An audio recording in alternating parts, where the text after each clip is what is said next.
Esta semana, del 27 de octubre al 1 de noviembre del 2025, se estudia, se lee para allá la sección de Lech Lejá. ¿Qué es Lech Lejá? Lech Lejá se traduce como vete, y la orden que recibe Abraham, capítulo 12 de Bereshit, de Génesis, dice vete de tu tierra, dice literalmente de tu patria, de la casa de tus padres. 3 círculos concéntricos, 3 influencias que todos los seres humanos venimos, tenemos.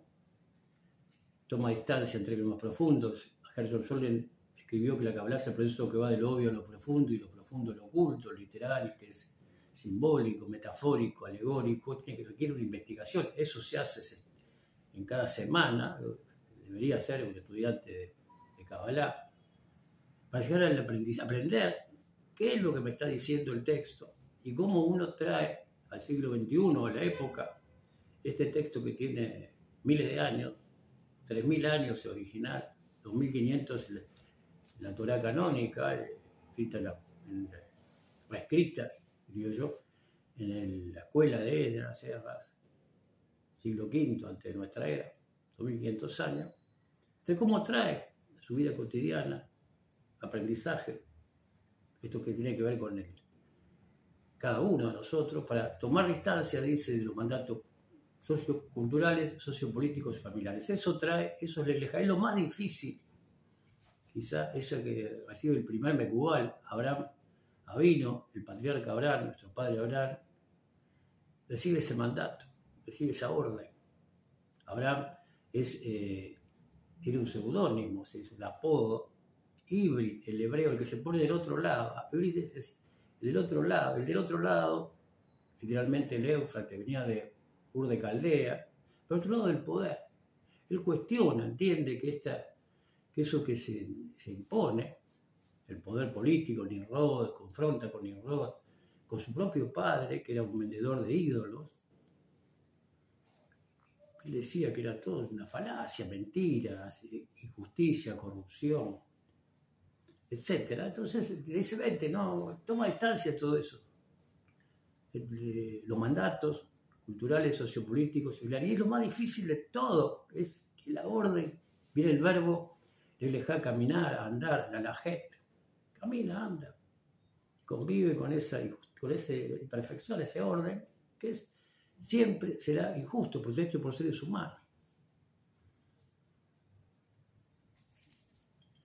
Lech Lejá.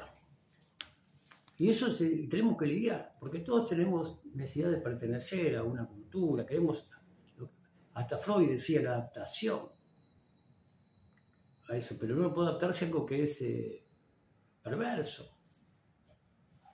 No debería adaptarse, si no nos convierte a nosotros en perversos. Solía decir Nietzsche, si uno lucha o enfrenta a un monstruo con las mismas herramientas del monstruo, se puede correr riesgo de convertirse en el monstruo que está combatiendo.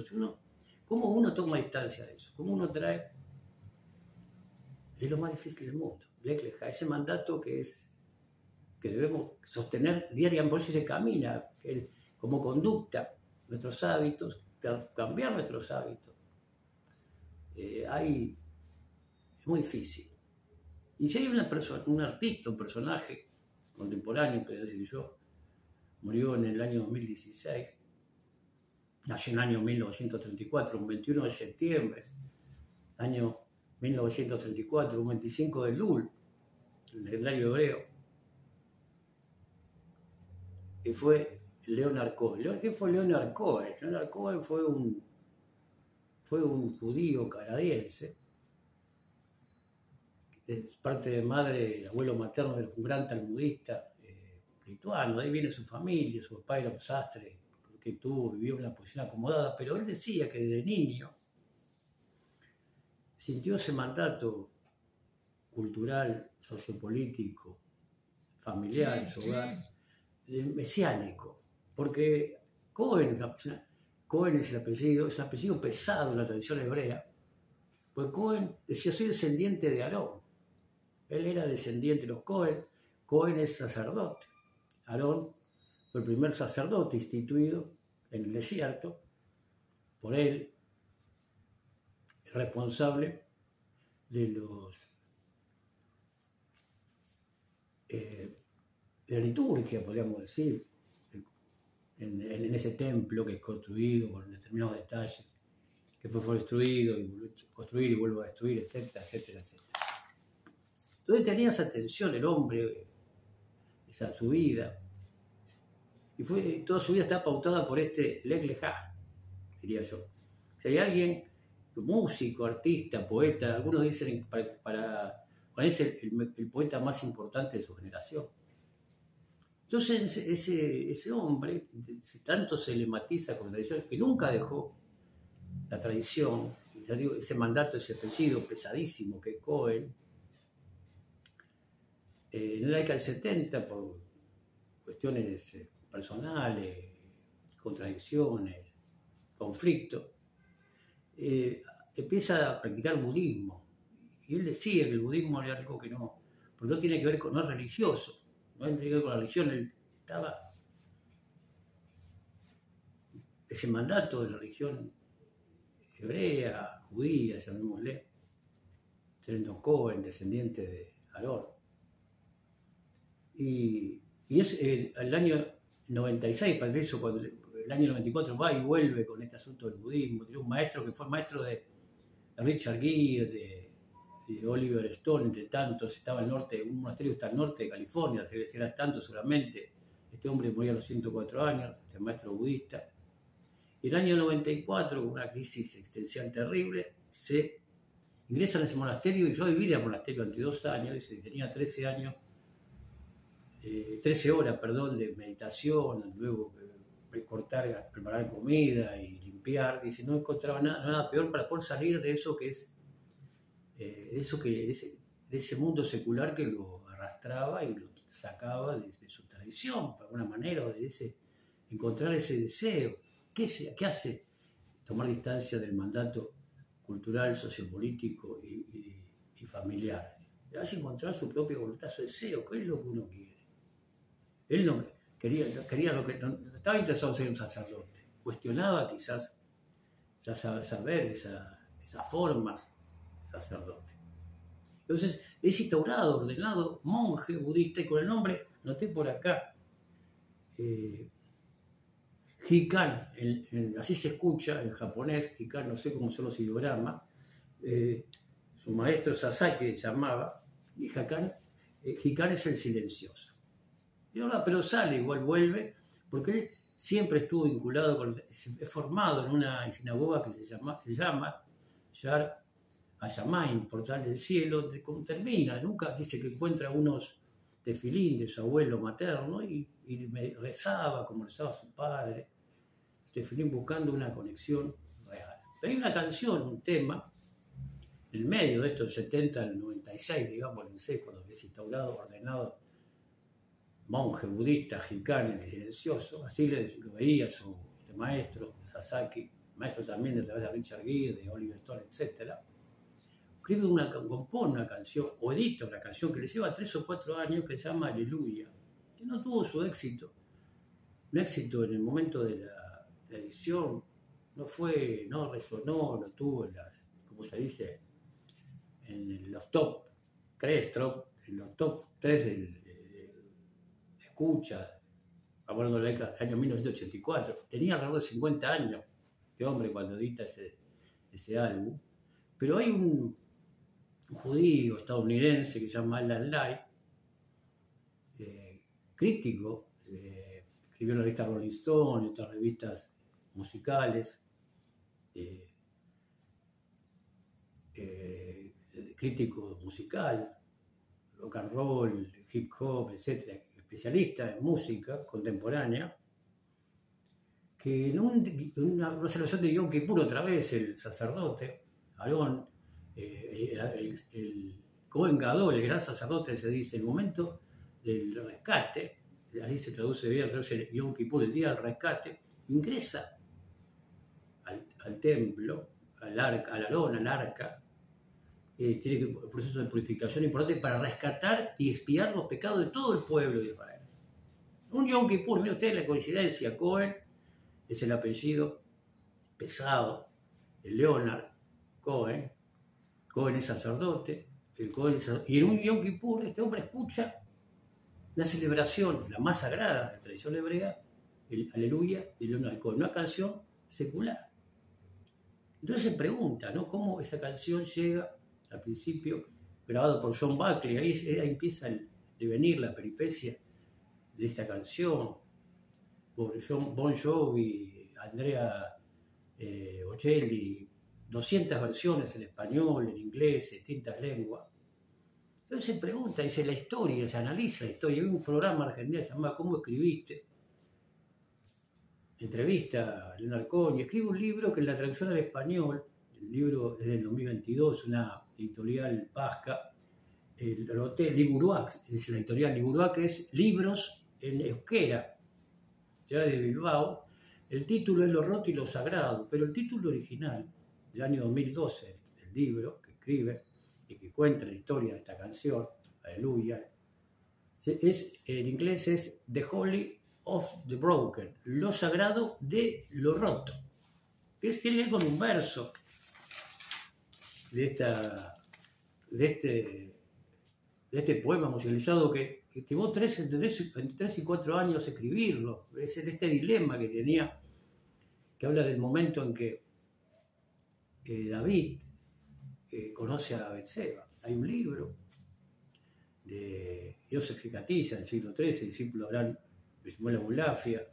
Joseph Hicatilla fue uno de los participantes, de los escritores del Zohar, el Zohar Akadosh, del libro de los Resplandores, de Resplandor, que se llama El secreto de la unión entre David y Betsabé, donde habla, dice que a David le correspondía Betsabé. Habla de las almas gemelas en ese libro, ese texto. Pero David se apuró. Hay una frase, un aforismo de Franz Kafka que dice: todos los errores humanos son fruto de la impaciencia. Todos, dice Lecle Harry, implica una paciencia. Sostener lo llama el sufrimiento. Sebel, Sablanú, paciencia viene de Sebel, de patos. ¿Cómo sostiene ese dolor en el tiempo? Entonces, dice que sí, que le correspondía, como dicen que el pecado de Adán, si hay un pecado de Adán, es apurarse también la impaciencia, porque Adán iba a poder acceder al fruto, al árbol de conocimiento del bien y del mal. Iba a poder, pero tenía que esperar un poquito, no estaba preparado todavía para ese conocimiento que rompió la cabeza. O sea, uno accede a un conocimiento que cuestiona su vida y que uno no está preparado. Entonces es importante cómo uno se prepara para el conocimiento, cómo uno hace el proceso de formación para conocer y que uno cuestione toda su existencia. A veces una persona, un conocimiento hace que uno diga, y toda vida equivocado, cómo uno cuestiona su conducta, capaz de cuestionar. Entonces dice en ese verso, dice que tomé el nombre en vano, ni siquiera sé cuál es el nombre, dice en esa estrofa de la Aleluya. Y si lo supiera, bueno, ¿qué te importa? Dice, hay un rayo de luz en toda palabra. No importa cuál es su oído, si un sagrado o un roto aleluya. Un sagrado o un roto aleluya. Lo sagrado, dice en otro tema, una canción que se llama Anthem es himno, en inglés viene de antífona, es unos versos que se cantan antes y después de un salmo, viene con la liturgia cristiana, el canto gregoriano, antífona, como un contrasonido, se podría traducirse, una respuesta, una alabanza. Anthem es el título de la canción, los 90, también de Leonard Cohen, donde dice, todos tenemos una grieta, porque ese es el lugar donde ingresa la luz. Aceptar nuestra fragilidad, nuestra bajeza, ahí no cerrarse, no blindarse. Eso tiene que ver con conocer la grieta o la fisura de nuestra cultura. Ahí, si uno reconoce esa imperfección, uno puede ingresar esa luz. Y hay un colofón de su vida, en esa misma sinagoga de Yad Shammai, se graba una canción con un Hassán. Un Hassán es un cantante litúrgico de la tradición hebrea y un coro. La canción que se llama You're Gone, en inglés, You're Gone, It Darken, tú lo quieres oscuro. El tipo toda su vida tuvo esa tensión entre lo mesiánico, esa misión, eso que tiene que ver con su apellido, con su tradición, propósito, y la realidad, ese mandato pesado que lo hacía ser, de ese apellido, del descendiente de Aarón, aquel que iba a expiar los pecados, el gran sacerdote de ese pueblo mesiánico. Entonces dice la canción, tú lo quieres oscuro, tú lo quieres oscuro. Y dice un verso, recita a una parte del Kiddush. Kiddush es una oración que se reza antes del momento de la muerte del judaísmo, Kiddush. Y habla de la magnificencia. Y dice Nene, dice, aquí estoy pronto, estoy en la lengua rioplatense, estoy preparado para que me lleves. Eso fue en septiembre, en Rosh Hashanah, está grabado el año 2016, hace 9 años, y él muere en noviembre de ese año, pero ya pronto preparado para entrega. En hebreo se dice que Gesed, hay una práctica que se llama Gesed Elío, uno la entrega sublime, uno entrega su voluntad, Mesiuda Nefesh en hebreo, entrega su voluntad a una voluntad superior. Es un momento de iniciación, se hacía, así mi maestro tenía esa costumbre, en un círculo de fuego, uno entraba y entregaba algo, hacía una entrega, Gesed Elío, una entrega sublime, pero hay sucesivas entregas en la vida del ser humano. La última entrega es la entrega de su vida, uno entrega de pie, se para y dice, nene, aquí estoy. Dice, al final del poema, que tiene que ver con hay un documental que se llama, que el título tiene Aleluya, Leonard Cohen, el viaje y la canción, de cómo este hombre, este devenir, está pautado por este conflicto que tiene como ser humano, secular, y lo sagrado y lo roto. Entonces dice, al final de la canción, y quizá con eso tiene que ver con los mandatos, el trabajo permanente para poder tomar distancia de esos mandatos, porque todos estamos atravesados, influenciados por una cultura, por una sociedad, un marco epistemológico, su hogar. Y entonces se hice lo mejor que pude. No era mucho. No podía sentir así que traté de tocar. He dicho la verdad, no vine a engañarte. Y aunque todo salió mal, me pararé ante el Señor de la canción, con nada más en mi lengua que una aleluya. Dice el último verso de los Salmos de David, Kol Aneyamá Eluy. David, que es el personaje de esta canción, aquel que ve a Betseba y la macanea, aquel que ve en ese balcón a esa mujer que le correspondía. Dice Kol Aneyamá Eluy. Aneyamá en hebreo es el super yo, que con ese mandato para Freud, los valores que intentamos, nuestra ley, que pauta nuestra conducta, nuestros discursos, la sensibilidad, y tiene que ver con nuestra conducta, nuestra nefe, nuestra voluntad.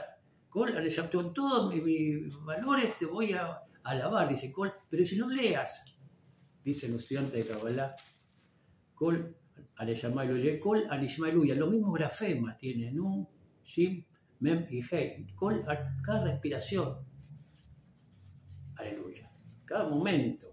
El maestro se le dice cómo se levanta de mañana, hay una oración, que es el Modeaní, dice, Nishmat Haim, eso que recibe Adán luego de ser creado del polvo de la tierra, etcétera, etcétera. Nishmat Haim, cada momento alaba.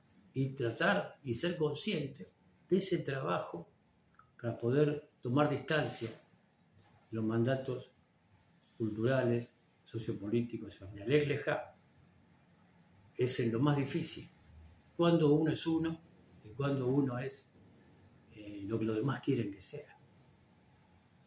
Cuando uno responde auténticamente, refinadamente, dulcemente, amablemente al otro, diciendo no o sí,